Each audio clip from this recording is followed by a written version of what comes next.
대한민국 파이팅! 애국시민 파이팅! 파이팅!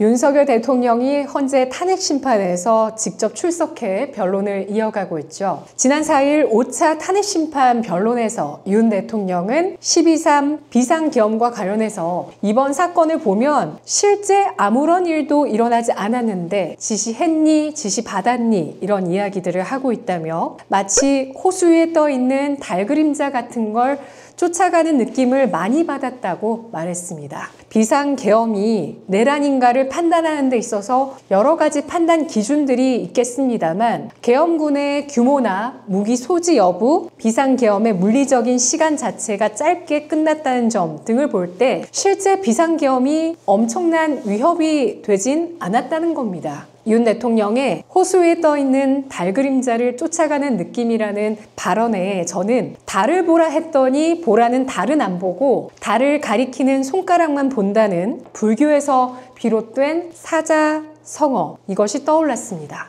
견지망월, 손가락을 보고 달을 잇는다 라는 뜻이죠. 본질을 보지 않고 지엽적인 것만 본다는 의미입니다. 현재 어지럽혀진 우리나라의 상황도 딱 그렇지 않나 싶습니다. 각자 입장 차도 있고 받아들이는 사람마다 다르게 받아들일 수는 있겠습니다만 결국에 우리나라의 반국가 세력이 체제를 위협하는 것인지 이것을 판단해야 하는 것인데요. 여기서 윤 대통령이 거론하고 있는 이 부정선거 의혹이 있으니 투표인 수에 대해서 확인을 해보자고 탄핵 심판에서 대통령 측이 요구를 했는데 결국에는 탄핵 심판을 하면서 이러한 중요한 문제에 대해서 요구에 대해서 기각을 했습니다. 그동안 선관위가 부정선거에 대한 검증을 계속해서 거부하고 증거에 대해서는 말을 돌리고 서버를 공개하기 위해서는 영장을 가져오라고 호언장담을 했지만 결국에 사법부와 선관위가 한 몸인데 부정선거를 덮고 싶은 것인지 이 영장은 나오지가 않습니다.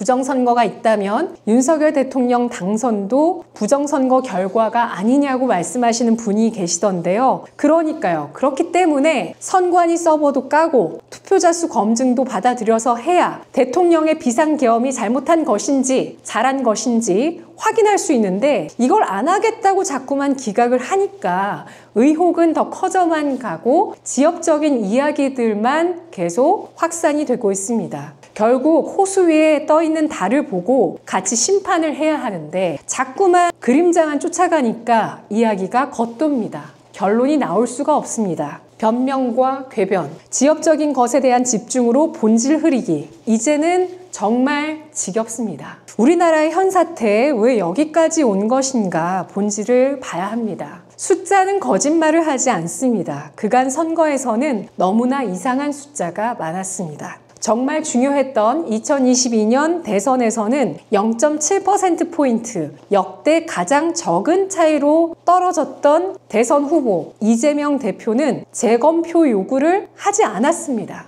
그리고 제왕적 국회를 만들어서 대통령을 끌어내리려고 안달복달 해왔습니다. 이제는 정치 철학까지도 바꾸시더라고요. 이 철학을 바꿔서 정책 우클릭을 하고 있고 트럼프 대통령을 노벨 평화상 후보로 추천하겠다며 추켜 세우고 있습니다. 이런 시기에 우원식 국회의장은 지난 5일부터 9일까지 중국을 방문해서 시진핑 중국 국가주석을 접견할 수 있다라는 이야기가 나오고 있는데요. 윤석열 대통령의 마치 호수 위에 떠있는 달 그림자 같은 걸 쫓아가는 느낌을 받았다는 멘트를 받고 한 네티즌은 이런 시를 올려주셨더라고요. 제가 한번 낭독해 보도록 하겠습니다. 호수 위에 뜬 별, 최인철. 하늘 위 무수한 하얀 별들이 까만 강물 위로 깨알처럼 쏟아져 내릴 때 호수 위 강물은 춤을 춘다. 곤히 잠들었다가 바람의 몸짓과 별들의 속삭임으로 설레임이 일어났나 보다. 십자성이 남태평양 항해 선박들의 이정표가 된다면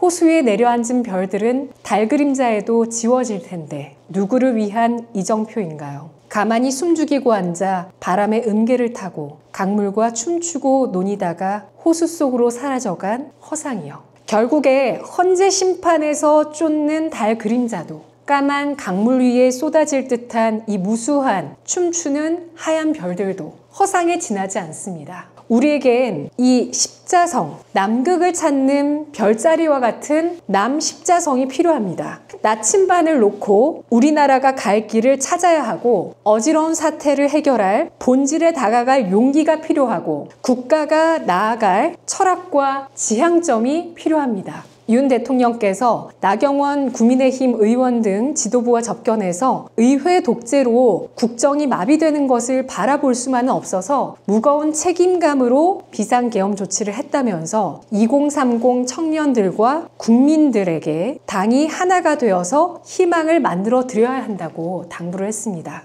그렇습니다. 정말 우리에게는 이제는 희망이 필요합니다. 중산층을 더욱 두텁게 하고 경제에 활력이 돌게 하고 내일을 위한 희망을 꿈꾸고 온 국민이 다시 화합하고 하나가 되어야 합니다. 이런 시기에 저는 윤 대통령이 지난해 11월 말 국가조찬 기도회에서 연설했던 내용을 우연히 뉴스에서 봤던 것이 생각나더라고요. 개혁은 결코 쉬운 길이 아니지만 국가의 미래를 지켜내기 위해선 4대 구조개혁을 완수해야 한다. 국민 모두가 미래에 대한 희망을 갖고 뛰어야 국가 경제가 성장하고 발전할 수 있다. 국민의 일부라도 미래에 대한 희망을 포기하고 가만히 앉아 있는다면 국가는 발전할 수 없다. 정부 후반기에는 양극화 타개로 국민 모두가 미래에 대한 희망을 가지고 각자 국가 발전에 열심히 동참하도록 만들어야 한다. 민생과 경제 활력을 반드시 되살려서 새로운 중산층의 시대를 열겠다. 요즘에는 또 많은 분들께서 윤 대통령의 과거 연설 다시 보기를 하고 계시더라고요. 윤 대통령께서 옥중 편지를 지난달 17일에 페이스북에 남기셨는데요. 짤막하게 쓰셨습니다. 그런데 여기에서 이런 내용이 있었죠. 대통령 취임사부터 3.1절, 광복절 기념사, 대국민 담화 등 그동안 제가 국민들께 드렸던 말씀들을 다시 읽어봤다. 마음을 가다듬고 지나온 국정을 되돌아보고 있다라고 쓰셨습니다. 그래서 우리 국민들도 여기에 화답하면서 대통령 담화와 또 지난 연설들을 다시 찾아보시는 분들이 많아지셨더라고요. 이제야 내용들이 이해가 된다는 분들도 많이 계셨습니다. 맞습니다. 이 언론의 헤드라인으로 진실을 찾으려 하지 마시고 사법부의 판결문으로 진실을 찾으려 하지 마십시오. 누군가의 말을 직접 듣고 양측의 말을 직접 확인하고 여러분께서 직접 판단하시기 바랍니다. 시간은 좀 걸릴지언정 그게 본질을 제대로 보는 방법, 그리고 나만의 관점을 만들 수 있는 방법이 될 수 있습니다. 허상에도 변명에도 현혹되지 말고 우리 모두가 자유와 번영의 이정표를 만들어 나갈 시간 2025년이 될 겁니다. 대한민국 파이팅! 애국시민 파이팅! 파이팅! 집에 오메가3가 떨어지셨다고요? 어떤 선물을 할까 고민되신다고요? 그렇다면 고퀄리티의 노르웨이 물개 오메가3 어떠세요? 오메가3에는 DHA, EPA가 들어있습니다. 정말 자신있게 추천드릴 수 있는 오메가3, 바로 노르웨이의 물개 오메가3인데요. 클릭만 해주셔도 저에게 큰 힘이 됩니다. 후원 계좌 안 열 거예요. 클릭만 해주셔도 저에게 정말 큰 힘이 됩니다. 오메가3 접속 한 번만 부탁드릴게요. 감사합니다.